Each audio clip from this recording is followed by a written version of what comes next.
हिरण पूरे दिन घास खाने में लगा रहता है। घास को प्रोटीन में बदलने में ही लगा रहता है। दूसरी तरफ मांसाहारी लकड़बग्घे को जब तक भूख नहीं लगती बस आराम से पड़ा रहता है, क्योंकि उसे पता है कि उनके लिए प्रोटीन का इंतजाम करने के लिए हिरण जो लगा हुआ है। जब तक हिरण हैं, जंगल में खूंखार जानवर चैन से सोते हैं, पर हिरण जब कम होने लगते हैं तो ये भूखे खूंखार पशु नए जंगलों की तलाश करते हैं। हमारे पूर्वजों ने भी बड़ी मेहनत से सोना, चांदी, रत्न, ज्ञान, विज्ञान इकट्ठा किया था। क्या हुआ? बाहर से कुछ लकड़बग्घे आए और सब कुछ सफाचट कर गए। आज हम ऐतिहासिक पर्यटन के नाम पर उसी विध्वंस के अवशेष देखने जाते हैं।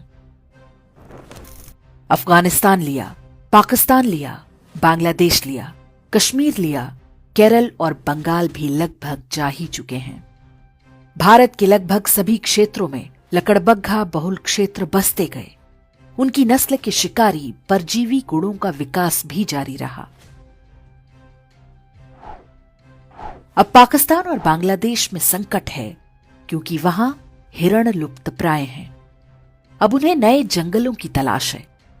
उन्हें पता है कि पड़ोस में ही एक हरा भरा जंगल है। वहां पर पहले से ही भारी संख्या में लकड़बग्घे रहते हैं, लेकिन अभी छिटपुट शिकार से ही पेट भरने को मजबूर हैं। जंगल के कानून में संख्या बल सबसे आवश्यक है। इसे ही वो गजवाए हिंद कहते हैं और उनकी किताबों में इसका जिक्र हो चुका है। हर शांतिप्रिय लकड़बग्घे के मन में वो ऐसे बैठा हुआ है जैसे हिरणों के मन में संविधान और राष्ट्रगान। हिरणों को अनुमान नहीं कि आखिरी युद्ध बहुत कठिन होगा, क्योंकि ये अंदर से शुरू होगा, फिर बाहर से।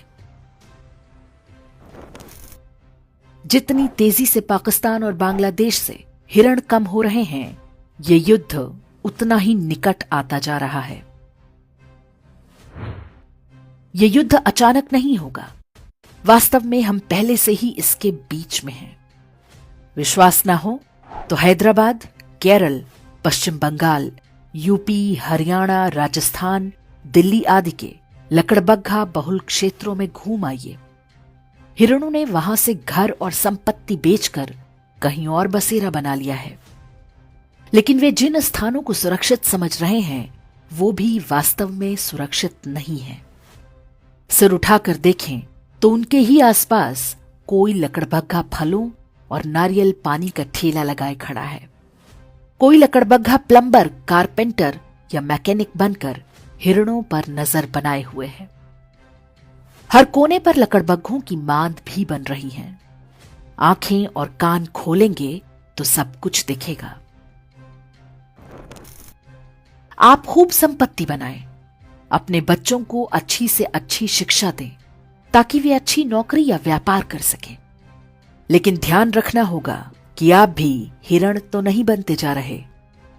जिसकी संख्या होगी वही ये युद्ध जीतेगा।